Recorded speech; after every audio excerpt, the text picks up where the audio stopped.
विधवा बहू का फैसला। महक की शादी रोहन से होती है। रोहन माँ बाप का इकलौता बेटा होता है, लेकिन फिर किसी कारण से रोहन की मौत हो जाती है। बेटा महक, तेरे आगे इतनी बड़ी जिंदगी है, फिर बच्चों की भी जिम्मेदारी। तू कोई काम कर ले। मैं तो कहती हूँ रोहन के ऑफिस में ही बात कर ले, शायद तेरे लिए कोई काम निकल आए। हाँ माँ जी, मैं भी यही सोच रही थी, लेकिन कैसे बात करूं, किससे बात करूं, कुछ समझ में नहीं आ रहा। अब वो क्या नाम था रोहन का जो दोस्त हुआ करता था, पहले तो बड़ा आता था हमारे घर। राकेश की बात कर रहे हैं? पर वो तो रोहन के बाद से कभी आया ही नहीं, पता नहीं कहाँ है वो। आया था, एक नहीं कई बार आया था, लेकिन मैंने बाहर से ही भेज दिया। घर के अंदर झांकता रहता था, मुझे ठीक नहीं लगा। अरे आपको तो पता नहीं क्या ठीक लगता है और क्या नहीं। उसका नंबर है मेरे पास, मैं आज ही फोन करती हूँ। सास राकेश को फोन लगाती है और शाम को घर आने का न्योता दे देती है। अरे आंटी, ओहो भाग्य हमारे कि आपने घर बुलाया। मैं तो कई बार आया, लास्ट टाइम तो अंकल से मुलाकात भी हो गई थी। हाँ, वो हम लोगों को निकलना था ना कहीं उस वक्त। अरे छोड़ो ना बेटा, बोलो क्या लोगे? आपकी बहू। क्या बकवास कर रहे हो राकेश? अरे मेरा मतलब ये है कि आपकी बहू कहाँ है? भाभी जी के हाथ की चाय की बस एक प्याली मिल जाती तो। महक चाय लेकर आती है, लेकिन वो जैसे ही राकेश की ओर देखती है, उसे राकेश पसंद नहीं आता। वो अंदर जाने को होती है कि अरे भाभी जी कहाँ जा रही हैं? बैठिए तो सबके साथ। जी नहीं, बच्चों को खाना खिला रही हूँ, आप माँ जी से बात करें ना। अंदर जाने के बाद सास कहती है, अरे बेटा राकेश, वो क्या है ना, वैसे तो तेरे अंकल जी की पेंशन आती है, साथ ही ऊपर 2 मंजिल मकान से किराया भी, तो हम लोगों का तो अच्छा चल जाता है। लेकिन महक, उनकी चिंता आप न करें आंटी, आदेश दें बस आप तो। देखो भाग्यवान, रहने दो, कोई बात नहीं, मैनेज हो जाएगा। अरे क्या मैनेज हो जाएगा अंकल, हमें भी बता दें। आप चुप रहिए जी। अब वो क्या है ना राकेश, तुझे तो पता है कि रोहन के 2 बच्चे हैं, उनकी पढ़ाई लिखाई का खर्चा बहुत है। हम ये चाह रहे थे कि रोहन के ऑफिस में महक को भी अगर कोई काम मिल जाता तो। क्यों नहीं आंटी जी, मैं हूं ना, मैं बात कर लेता हूँ। वैसे तो आप हाँ ही समझिए। महक भाभी को बोल देना कि कल तैयार रहें मेरे साथ ऑफिस चलने के लिए, मैं मालिकों से मिलवा दूंगा उन्हें। महक अंदर से सब सुन रही थी। अच्छा आंटी जी, तो चलता हूँ, कल आ जाऊंगा। अच्छा भाभी जी, तैयार रहिएगा कल। राकेश तो चला जाता है, लेकिन ससुर सास पर बरस पड़ते हैं। मुझे ये आदमी एक पैसे का पसंद नहीं है। तुम इसे बोल दो कि हमें कहीं नहीं करवानी बहू से कोई नौकरी। अरे क्यों नहीं करवानी? सारा पैसा मैं इसके बच्चे और इसी पर उड़ा दूंगी, तो मेरी बेटी को क्या दूंगी? जरूरत क्या है तुम्हारी बेटी को तुम्हारे पैसे की? अरे वो तो पहले ही बड़े पैसे वाले घर की बहू है। अपनी बहू की सोचो जो अब तुम्हारी बेटी जैसी है। बच्चे रोहन की आखिरी निशानी है। अरे अपना भाषण अपने पास रखो। सारा दिन घर पर बैठी रोटियां तोड़ेगी, तो काम करे ना कुछ बाहर जाकर। बहू सब सुन रही होती है। वो अगली सुबह बिना मन के तैयार तो हो जाती है, लेकिन जैसे ही राकेश आता है, क्या बात है भाभी जी, रेडी हैं? तो फिर चले डेट पर, मतलब इंटरव्यू पर।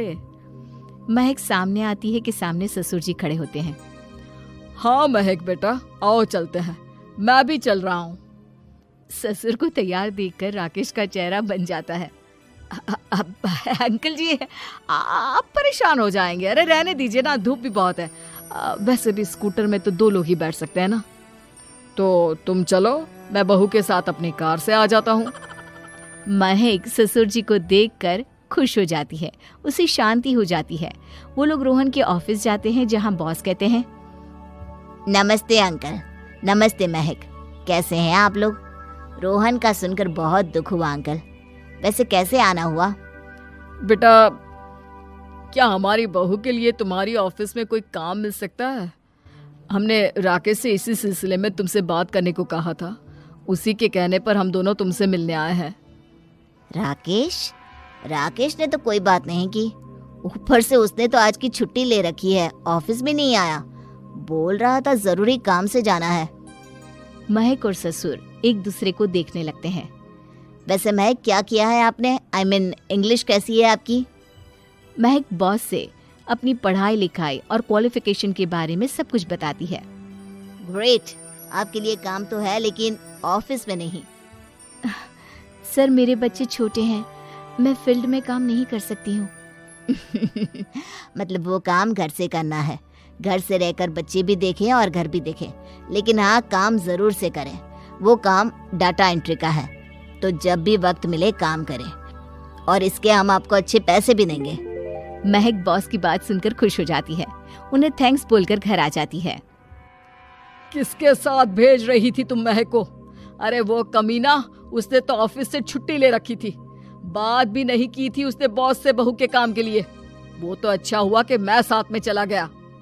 हाँ, ठीक है, नौकरी मिल गई ना, इतना ही काफी है। समय बीतता है और एक दिन फिर दरवाजे पर दस्तक होती है। घर पर कोई नहीं था। महक दरवाजा खोलती है, देखती है तो सामने है राकेश। नमस्ते भाभी जी। नमस्ते, घर पर कोई नहीं है, आप कल आइएगा। अरे, कैसी बात कर रही हैं भाभी जी, हम तो आपकी मदद के लिए आए हैं। वो क्या है ना, अंकल जी का फोन आया था कि आपको किसी मदद की जरूरत है। महक को आश्चर्य होता है कि उसके ससुर ने राकेश को फोन क्यों किया। वो ससुर जी को फोन करती है लेकिन फोन नहीं लगता। नहीं, हम लोगों को किसी भी चीज की जरूरत नहीं है, आप जा सकते हैं। अच्छा, एक कप चाय तो पिला दीजिए। महक चाय लेकर आती है। चाय पीने के बाद, रोहन मेरा बहुत अच्छा दोस्त था, उसने मुझसे कहा था कि वो रहे ना रहे, उसके घर वालों का, खास करके आपका ख्याल मुझे ही रखना है, तो मैं कल फिर आऊंगा भाभी जी। नहीं, माता पिताजी है नहीं, वो 4-5 दिन बाद आएंगे। आप उन लोगों के आने के बाद ही आइएगा, मुझे ये सब ठीक नहीं लगता। अरे छोड़िए ना भाभी जी, लोगों का तो काम है कहना। मेरा मतलब है वो तो बोलते ही रहेंगे। आता हूँ मैं कल। महक को अब गुस्सा आ जाता है।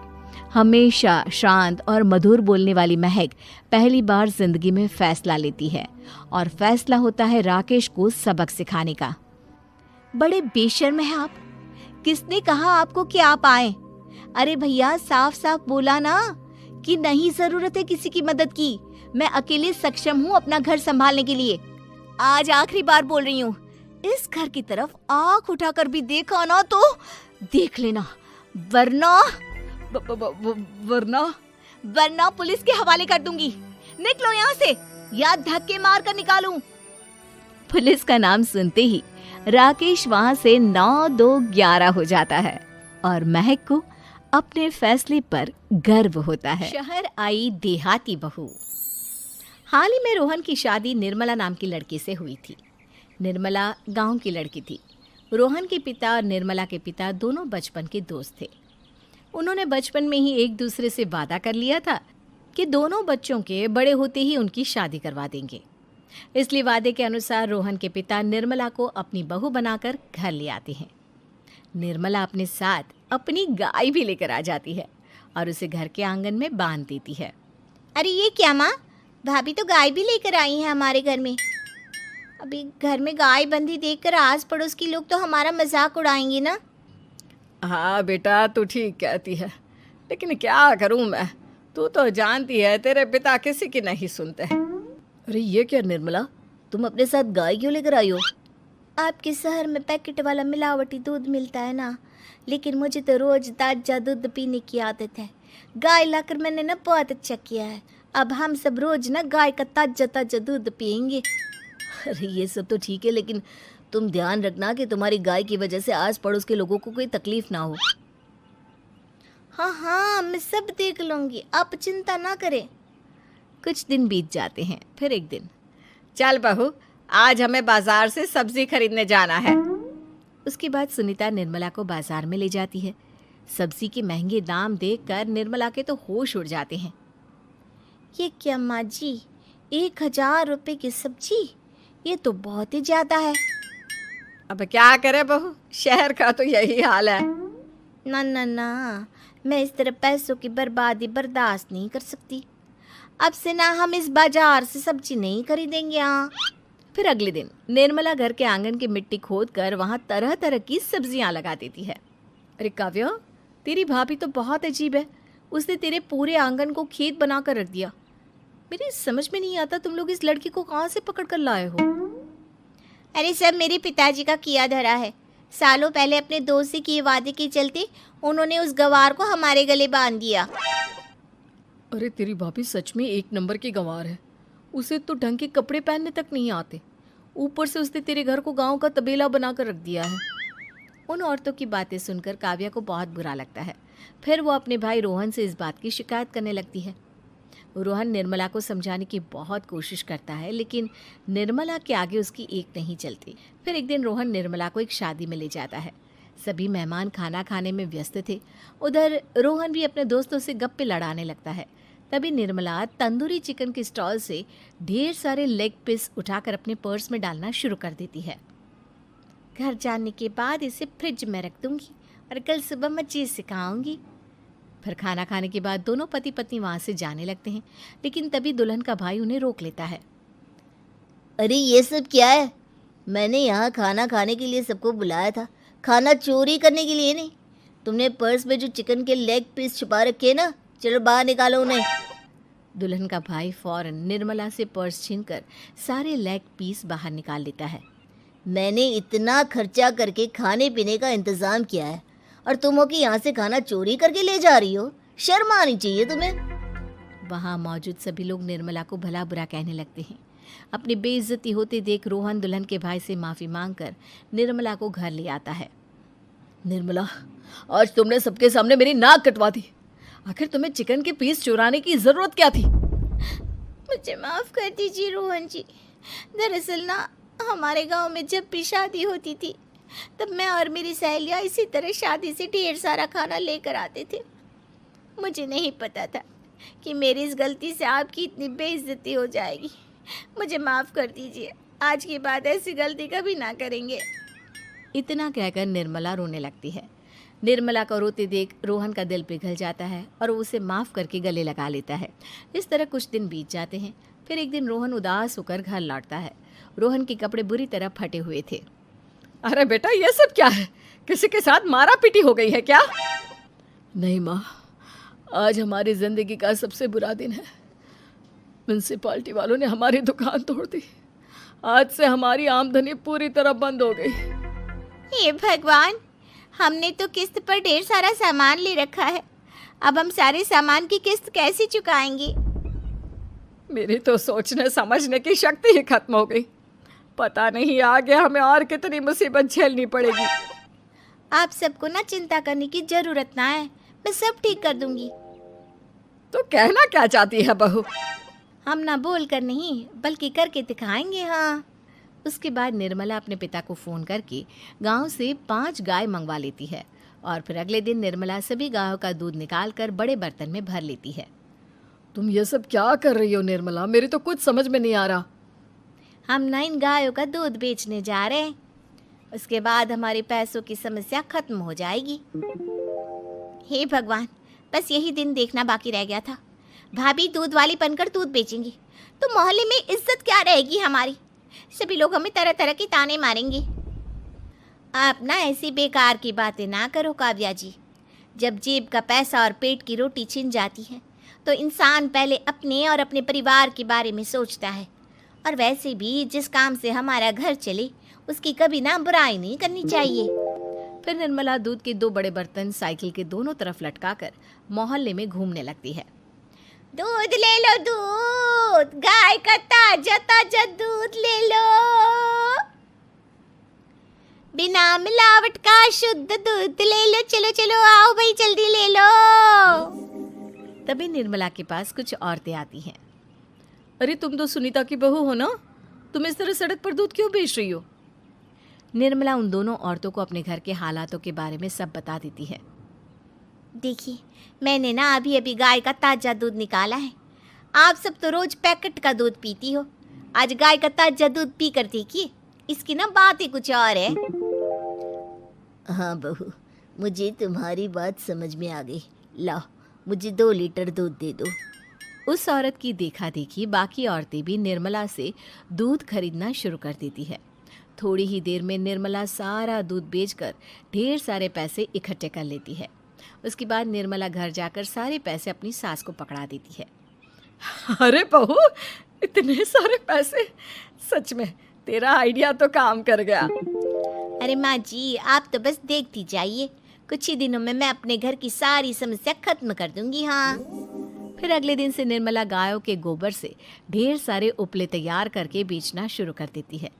निर्मला को पैसे कमाते देख रोहन के अंदर भी हिम्मत आ जाती है और वो भी दूध बेचने का फैसला करता है। निर्मला के कहने पर उसके पिताजी कुछ और गायों का बंदोबस्त कर देते हैं। इस तरह दोनों पति पत्नी मिलकर दूध बेचना शुरू कर देते हैं। कुछ ही महीनों में उनका दूध का व्यापार खूब फल फूल जाता है। इसके चलते रोहन एक बड़ी दूध की डेयरी भी खोल लेता है। पिताजी, जब आपने निर्मला से मेरी शादी करवाई थी तब मैं मन ही मन आपको कोसा करता था, लेकिन आज मेरी समझ में आया कि आपका फैसला बिल्कुल सही था। आज अगर निर्मला ना होती तो पता नहीं हमारा क्या हाल होता। हाँ बेटा, तू ठीक कहता है। हमारी बहू ने तो हमें उजड़ने से बचा लिया। भगवान ऐसी बहू सबको दे। इस तरह निर्मला की समझदारी के चलते सब कुछ ठीक हो जाता है और वो सभी हंसी खुशी अपना जीवन जीने लगते हैं।